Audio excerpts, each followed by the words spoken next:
Newcastle United have had a tough few years, with the once great team relegated twice in a decade.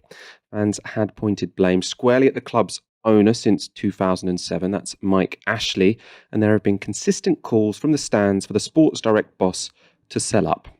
On Thursday, Newcastle supporters had their wish come true. Ashley is selling, and he's selling to the Crown Prince of Saudi Arabia.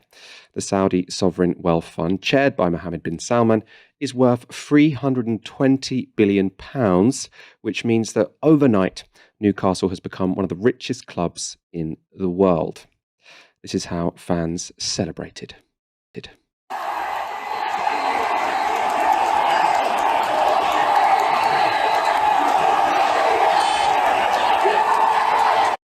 That was fans celebrating outside Newcastle's ground on Thursday. The BBC spoke to supporters in more detail about why they think the deal is a good thing. It's just sort of a bit of a relief. It's like a kid on Christmas morn. I'd all my birthdays and how many Christmases I'll come at the same time. Just chuffed. I think it'll have a massive impact. Get the money put into place, hopefully, and hopefully we'll win some trophies. Such a big day for both the club, the city, kind of everyone in the areas nearby. Newcastle fans are very happy, understandable for many reasons. This means that their club could become a contender for the Premier League if all this investment flows towards it.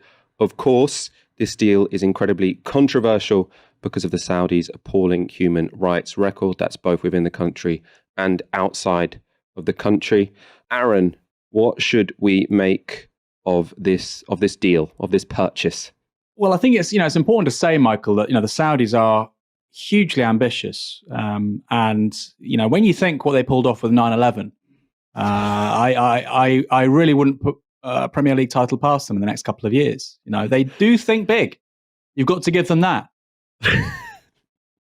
You've shocked me there. I didn't have No, I mean the Saudis. 15 of the 19 9/11 attackers were Saudi Arabia. The relationship between the Saudi state and 9/11 is obviously controversial, but also that is controversial. Hasn't been investigated to the degree one might hope it would have been. No, but also senior people close to the Saudi establishment, like the Bin Laden family, for instance, the largest construction sort of family in the country. Of course, one famous Bin Laden was involved in that. However, joking aside, Michael, they are going to be far and away the most affluent club in world football, far and away. Bin Salman, I think, has a personal fortune of something like 300 billion. You've got Aramco, it is the world's largest company. It's not a PLC, it's not publicly available to buy, but I mean, it's in the trillions in terms of its value. It's bigger than Amazon. So it is a game changer. And in terms of how this has happened, it is difficult to make the argument against Bin Salman, Michael, when you have Qatari and UAE money in European football. It is very, very hard when you see what's going on with City and PSG. Where do you draw the line is the big question. So I can see why, from a regulatory standpoint, this hasn't, this has gone through and it hasn't been stopped. Because ultimately, you look at Abramovich with Chelsea, you can talk about other owners too. They're clearly involved in some quite shady things. But I think particularly with the Qataris and the Emiratis, if you're looking at, for instance, the war in Yemen, the UAE has also been involved. The Qatari government has also allegedly bankrolled quite problematic, shall we say, political causes abroad. Of course, Bin Salman is a bit more high profile with the Khashoggi murder. He was murdered in Istanbul by agents working for the Saudi secret services. So the Saudis are a level above when it comes to their brutality. Of course, a very regressive regime. You still have the death penalty. You might say, well, you have that in the United States and China too. That's fair enough. Until very recently, women couldn't drive in the country. They couldn't use 3G phones or 4G phones. They often couldn't go into malls where men went. That is slowly changing, but it's important to say, when people try to build, for instance, an analog between Iran and Saudi Arabia, when it comes to civil liberties for women in Saudi Arabia, over the last 60, 70 years, it's been a whole, distinct case by itself. Probably Afghanistan is obviously on a sort of similar sort of category, but nobody else fundamentally. And these people are being allowed in at the very top of British industry, and that's what football is, the Premier League is, at the very top of the Premier League. So, of course, we should have major misgivings about it. What's the political response? I do feel like actually when it came to football ownership, fan ownership, supporters having a role and influence in their clubs. That felt like it was sort of coming up a bit when we had, of course, the Super League debacle just a few months ago. This is a world away from that. You have, Newcastle United fans overjoyed, and rightly so, Michael. They've had this guy, Mike Ashley, the Cockney Mafia, running their club for a long time, more than a decade, going nowhere fast. They came second in the mid-1990s, but they've not really enjoyed sustained success, winning trophies and so on for a very long time. So I understand why they're happy, but I think more broadly what this tells us about the Premier League, football as an industry in Britain, and fundamentally British public life and how our economy works and whose interests is quite sad, and it's quite revealing because it's not just football. People like bin Salman are deeply imbricated and invested in all manner, all parts of the economy, all manner of industries. Very little is said, of course, because that money comes in handy. You mentioned other owners and how this compares. We can look at the top 5 richest clubs in the Premier League. So number 1 is now Newcastle, owned by the Saudi Public Investment Fund, who are worth $320 billion. Of course, they're not going to invest all of that in Newcastle, but that's how deep their pockets are. Man City is owned by Sheikh Mansour. He's worth £22.9 billion. Mansour is Deputy Prime Minister of the United Arab Emirates and chair of its sovereign wealth fund.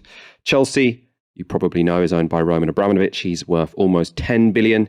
He was the Premier League's first multi-billionaire owner, buying Chelsea in 2003. He, again, as you probably know, is a Russian oligarch. He made his money through buying up Russian state assets after the Soviet Union collapsed, so basically stealing from the Russian people. Arsenal is owned by Stan Kroenke, who is worth £6 billion, although he hasn't invested that much in the club, so their fans really don't like him. And Aston Villa, at number 5, is owned by Nassef Sawiris, who is an Egyptian construction magnate. $200 million has been spent on players over the past 2 summers, so Villa fans probably more pleased with that guy. I want to look at one more perspective from a fan who actually talks about what this will mean more broadly than just in terms of football. Sam Fender is a singer-songwriter from Newcastle. He's a big deal. He's got a number 1 album, and he spoke to BBC Breakfast the morning after attending celebrations outside St James's Park. Well, we did Jules Holland and then went straight up to St James's, and my saxophone player, Johnny, got on the statue and started playing Local Hero, and 5,000 Geordies just started singing along. Because of the club takeover? Yeah, because Ashley's out, yeah. And everyone passed us, everyone has seen. I did about 1,000 selfies, got proper mobbed, and they gave us, but everyone was absolutely class, and they gave us a lot of cans, and I'm really hungover. I'm really, really hungover. Appreciate your honesty on that side. But I mean, these things happen, don't they? Does it feel like a massive moment for the club? Yeah. Whoa, I feel like I'm on TalkSport. It's obviously quite a contentious situation as well, though, you know what I mean? But I'm just really happy for the fans, and I'm happy for the city, and I'm happy for what might come of it, probably economically, for our place, for our town. That was a very charming interview. Aaron, what I wanted to talk to you about there, though, is not going on BBC Breakfast and saying you're hungover, and it kind of went viral for that reason. But what interested me was the way he was talking about how this wasn't just a big deal for football fans, but for Newcastle itself. Like, he thinks this will bring economic development to Newcastle, and to use Boris Johnson's phrase, levelling up by attracting Saudi billionaires. Do you think he's right? Oh, 100%. I mean, if you look at the historic winners of the English Championship, so now it's the Premier League. It used to be just called, Division 1. Historically, it was towns and cities outside of London. London clubs historically weren't that competitive. So you've got, obviously, the Northwest historically, Liverpool, Manchester, Everton. You've got the Northeast, Sunderland, Newcastle have got more titles between them than people realise. Burnley, Wolverhampton, Portsmouth have got 2 titles. Historically, the Southeast wasn't really the powerhouse of English football. And that changed a little bit. You now have in London massive clubs, Tottenham, Chelsea, Arsenal. I mean, Arsenal were a bit bigger, but they weren't on a level with Manchester United or Liverpool. West Ham playing this huge stadium now. They've won a European trophy historically, but again, not a massive club. And there was a concentration of power to London clubs, and to some of the older giants like Manchester United and to Liverpool. And I feel like there's a good way of understanding Brexit, which is towns that historically had really good football teams who performed well 20, 30, 40 years ago and now are in sort of League One. Think Derby. Derby in the mid-70s made a European Cup semi-final under Brian Clough. Now the club's basically facing bankruptcy. Derby is economically left behind. That's the exact kind of place where they look at the football club as a totem of civic pride. And it's been decimated as much as the local economy. And so you can see why somewhere like Newcastle, Newcastle's done immeasurably better than Derby in recent decades, but you can see why somewhere like Newcastle, it is everything. It's the quintessence of the city. But at the same time, Michael, also, I mentioned it earlier, the Premier League is this huge, huge global industry. People will talk about Newcastle if they finish in the top 4, because every week, hundreds of millions of people around the world will be watching Newcastle United games. My dad's a taxi driver in Bournemouth. Bournemouth were in the Premier League for 4 years. They're top of the Championship. They might go back next year, hopefully. And you would get people go to watch Bournemouth every week from Norway or wherever, just tourists. They want to see, Manchester United, and they don't want to go to Old Trafford, and Bournemouth's a bit different. And people around the world, you go somewhere, you might meet somebody and you'd say, I'm from Bournemouth. 10 years ago, they've never heard of Bournemouth, but because they're in the Premier League, they know who Bournemouth are. So in terms of building a stronger sense of place, in terms of attracting money to the area, in terms of building its brand, having a really successful Premier League club makes a massive difference. Now, Newcastle was already in the Premier League, but going up another level, of course, if you're trying to attract Chinese students, if you're trying to attract, Indian entrepreneurs, you've obviously got a vibrant local economy there already. You've got University of Durham, you've got a bit of a tech sector in Newcastle. It's huge. Of course it's huge, Michael. It's massive. It's a really big thing for them in Newcastle. And importantly, we're not pontificating about the Saudis. Just the fact they've left Mike Ashley behind is good enough, I think, to get absolutely wasted and party. Because, on the one hand, yes, you've got somebody like bin Salman, deeply immoral man, part of, I think, an evil regime in Saudi Arabia. What kind of owner do you want? Do you want somebody like that putting money into your club? I would personally want neither, but do you want somebody like that putting money into your club? Or people like the Glazers, nowhere near as bad, who take money out of the club and make you less successful, as they're doing with Manchester United, or as they have done with Manchester United. They've taken more than $1 billion out of the club. I think that's inarguable.